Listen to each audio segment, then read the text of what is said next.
नमस्कार, मैं हूं डॉक्टर सीमा झा और आइए इस एनुअल प्रेडिक्शंस की सीरीज में आज हम बातें कर लेते हैं अपने 8वें जोड़े यानी स्कॉर्पियंस की। हम बात कर लेते हैं वृश्चिक राशि के जातकों के बारे में, कैसा रहेगा उन जातकों का हाल इस पूरे ही साल को, किस तरह देखेंगे हम, कैसे देखेंगे इसके बदलाव को, कैसे देखेंगे विभिन्न ग्रहों के गोचरों को और उनसे पड़ने वाले प्रभाव को, जानते हैं हम इन डिटेल। पर इन सारी बातों को आपसे शेयर करने से पहले मैं करना चाहती हूँ आपसे रिक्वेस्ट कि अगर आप मुझसे नए जुड़े हैं और देख रहे हैं पहली बार मेरे इस चैनल को, kindly like and subscribe my channel. और अगर आप हमारे पुराने दर्शक हैं, kindly give your valuable feedback. मैं इस ईयर की बात अगर आपसे करती हूँ तो इस ईयर की बात मैं कह सकती हूँ कि this is not very normal year. So इसे आप सामान्य वर्षों की तरह नहीं देख सकते, क्योंकि यहाँ हो रहे हैं कई सारे बदलाव, बड़े बड़े ट्रांजिशंस का यह साल है। और यह साल न सिर्फ शनि के गोचर के लिए, गुरु के गोचर के लिए, बल्कि जाना जाएगा राहु और केतु के गोचर के लिए भी। तो 4 बड़े ग्रहों का बदलाव, साथ ही जो अन्य ग्रह हैं, लाइक मैं बात करूं अगर सूर्य की, शुक्र की, बुध की या मंगल की, तो वो बाई मंथली और ट्राई मंथली वो चीज़ें चेंज होती रहती हैं और उनके ट्रांजिशंस का भी सूक्ष्म प्रभाव पड़ता जाएगा, जिसको हम इन जनरल मंथली प्रेडिक्शंस या अपने वीकली सेक्शंस में देखते हैं। पर जो एक मोटे तौर से हम देखेंगे पूरे जीवन के प्रभाव को, वार्षिक तौर से हम देखेंगे तो कैसे देखेंगे, क्या होगा इसमें वृश्चिक राशि के जातकों का हाल। तो सबसे पहले अगर मैं सेक्टर चुनूं तो मैं लूंगी आपके करियर का सेक्टर। शनि बैठे हैं चौथे भाव में, और चौथे भाव में जब शनि बैठेंगे तो ऑफ कोर्स वो इम्पैक्ट देंगे 6th हाउस को। सो लाइक छठा घर जो रोग का, शत्रुओं का, दुश्मनी का कारक होता है, वहां तक यानी 29 मार्च तक you will feel very pessimistic. वहाँ तक आपको बहुत मेहनत करनी है।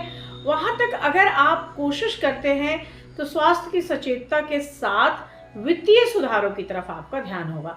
यानी यह जो समय होगा शुरुआती 2 और 3 months, it will give you a push कि आप इन चीज़ों के बारे में बॉदर करें। कई बार हमारे जीवन में यह स्थितियाँ अहम हो जाती हैं जहां हम अपने वित्तीय प्लानिंग को समय देते हैं, जहां हम सोचते हैं कि आने वाले समय में आखिर हम ऐसा क्या करें जिससे हमारी चीज़ें बेहतरीन ढंग से एग्जीक्यूट हो सके।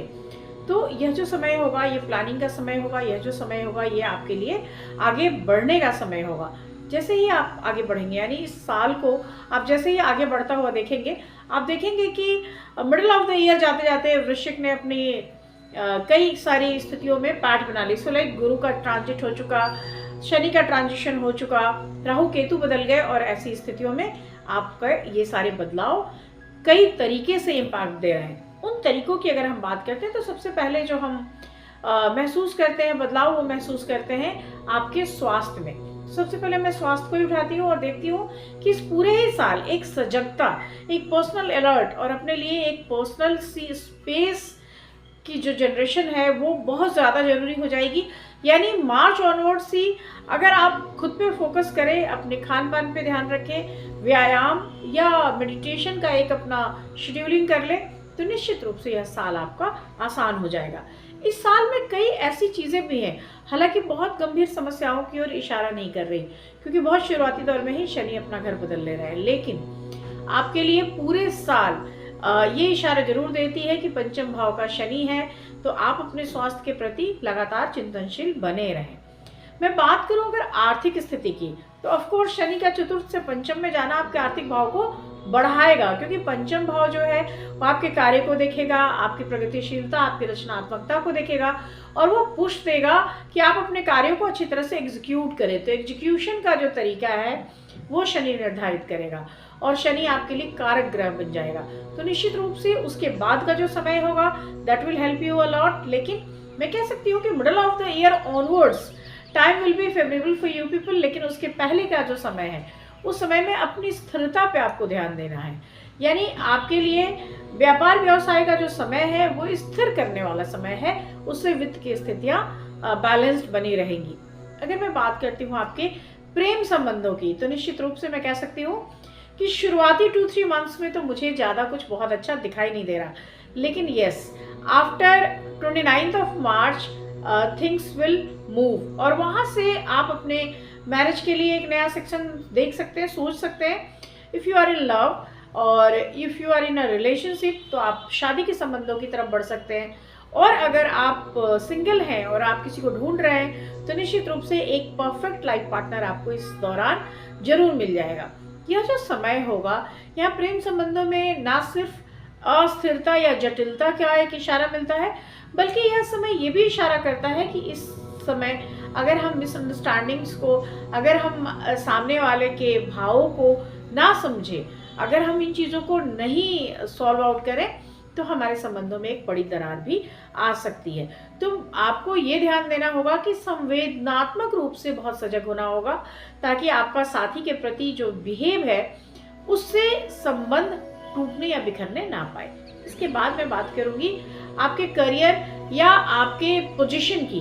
करियर वाइज भी एक सचेत अवस्था की डिमांड करता है। यह समय शुरू के 6 महीनों तक आप अपने रिकॉग्निशन के लिए बहुत फाइट करेंगे, और ये रिकॉग्निशन का जो फाइट है ये इसलिए भी है क्योंकि इस समय आपका पैर टिका के बने रहना जरूरी होगा। उसके बाद का जो समय है वो ऑफ कोर्स आपके एजुकेशन में आपका हेल्प करेगा और चीज़ें आगे की ओर बढ़ निकलेंगी। मैं कह सकती हूँ कि वृश्चिक राशि वालों को यह साल अर्धवार्षिकी के बाद का जो समय है वो हेल्प करेगा, और उसकी तरफ आपको ज़्यादा झुकाव रखना चाहिए, उसकी तरफ आपको ज़्यादा अपनी सोच बनानी चाहिए। इसके साथ ही मैं बात करूंगी आपके परिवार और बच्चों की। तो वहाँ पर जाते जाते मैं देखती हूँ कि विभिन्न गोचरों से, लाइक राहु केतु का गोचर हो चुका है, शनि का गोचर और गुरु का गोचर, और ऐसी सारी स्थितियों में आपके संतान पक्ष से कई बड़ी उम्मीदें आप पाले बैठे हैं।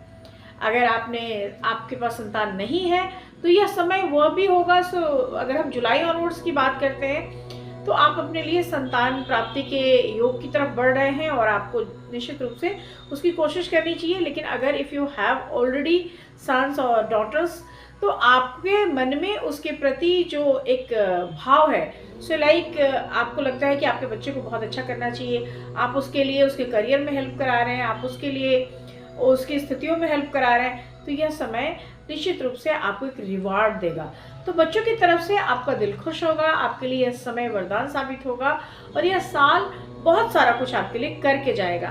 तो निश्चित तौर से मैं कह सकती हूँ कि यह जो पूरा आने वाला साल है ये ना सिर्फ आपको शारीरिक मानसिक अवस्थाओं में पॉजिटिवली हैंडल करेगा, बल्कि आपके नए उद्देश्यों की पूर्ति करेगा, आपके लिए नई जिजीविषा पैदा करेगा। तो आने वाले साल की बेहद शुभकामनाएं। मैं आपसे फिर मिलती रहूंगी अपने वीकली वीडियोस में। तब तक लेती हूँ विदा। नमस्कार।